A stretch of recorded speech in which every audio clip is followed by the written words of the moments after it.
तो ये बड़ी खुशी की बात है, बहुत अच्छी। यहाँ इतनी भगत लोग बैठे हैं, बहुत ही बढ़िया।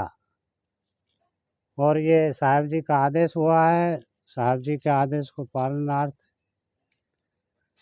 जैसा हमें इनसे इन्हीं की माया है सारी, जो कुछ है, चाहे हम कहें, चाहे ये कहें, चाहे आप कहो, कोई भी कहो, सब संतों की माया सारी। तो एक आध बार जयकारा कड़कड़ा के लगाए जो आड़कस खुले, और जब तक आड़कस नहीं खुलेगा तब तक हमारा मस्तिष्क सही नहीं होगा, और मस्तिष्क सही नहीं होगा तो अच्छी बात घुसेगी नहीं। तो सभी जयकारा लगाए सदगुरुदेव जी। बोलिए श्री सदगुरुदेव की, बोलिए श्री सदगुरुदेव की जय। पूज्य श्री साहब जी, सफल साहब, सभी भगत प्रेमी सज्जनों, माताएं बहनें,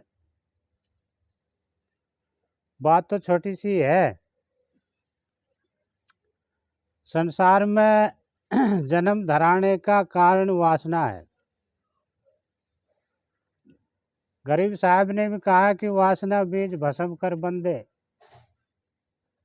विरह वैराग जगा के। तो वासना जो है जन्म का कारण है, और वासनाओं का त्याग ही शांति है, मोक्ष है, जिसको हम मोक्ष कहते हैं। मोक्ष का असली मतलब है शांत हो जाना। मोक्ष का असली मतलब है जन्म मरण से छुटकारा पा जाना।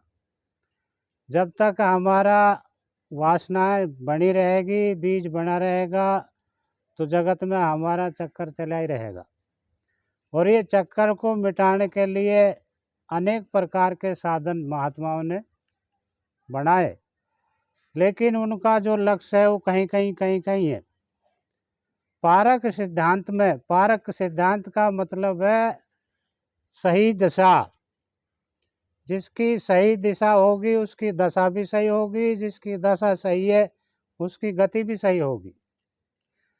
और दिशा, दशा और गति जिसकी सही है उसको बेड़ा पार करने में कोई दिक्कत नहीं है।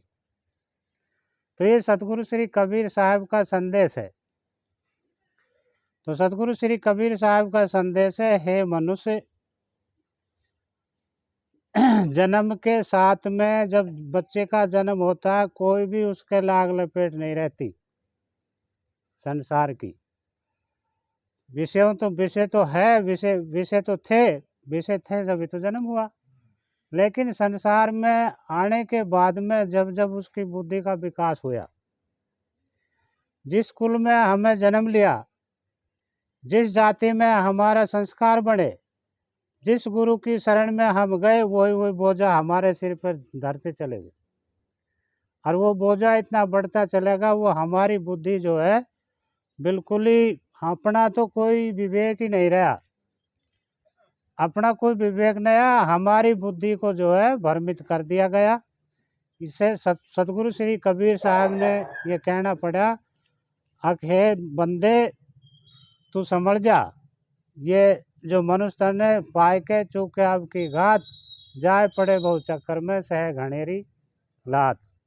क्योंकि अब के चूके मतलब संसार में आने के बाद में ही हमारा जो एक तो खानी का जाल है, एक वाणी का जाल है। खानी जाल में वासना है और वाणी जाल में गुरुआ लोग है। ये दो ही बंधन है। बाकी तो रामायण तो है इतनी, एक था राम और एक थी रामड़ी। भाई रावण ने उसकी चुरा ली रामड़ी और राम ने फूंक दी गामड़ी। रामायण तो है इतनी।